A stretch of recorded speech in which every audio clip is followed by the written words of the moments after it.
চলে আসলাম ভিউয়ার্স দুই শালিক ধারাবাহিক নাটকের নতুন আপডেট নিয়ে। এদিকে গৌরব ঝিলিককে ভুল বুঝে ডিভোর্স দিয়ে দেবার কাছে পাঠিয়ে দেবে। তখন ঝিলিক মনে মনে বলে, আমি যদি গৌরবকে কথাগুলো বলি তাহলে আমার কথাগুলো বিশ্বাস করবে না, হয়তো ভাববে আমি দেবাকে বাঁচানোর জন্য এই কাজগুলো করছি। এদিকে আখি বাড়িতে সবাইকে খাইয়ে দেয়, আর খাইতে বললে বলে আমি পরে খেয়ে নেব। এদিকে পাত্রে খাবার নেই, সেটা তো কেউ জানে না। এই কথা শুনে সেখান থেকে দেবা চলে যায়। অন্যদিকে কামিলিনী মাসির এই কথাগুলো শুনে কেন জানি সন্দেহ হয়। এরপর আখি বাইরে কাজ করতে গেলে কামিলিনী মাসি এসে দেখে পাতিলে খাবার নেই।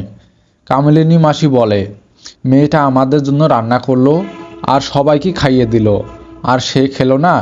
এটা দেখে কামিলিনী মাসির মনে মায়া হয়। তখন কামিলিনী মাসি রান্না করে এনে আখিকে বলে, এই নে তো মা, খাবারটা খেয়ে নে। তখন আখি মনে মনে বলে, কামিলিনী মাসি এত ভালো হলো কি করে। তখন কামিলিনী মাসি নিজের হাতে খাইয়ে দেয় আখিকে, আর বলে, আজ থেকে তুই আমার মেয়ে। এই কথা শুনে চমকে ওঠে আখি। হ্যাঁ বন্ধুরা, এমনটা দেখলে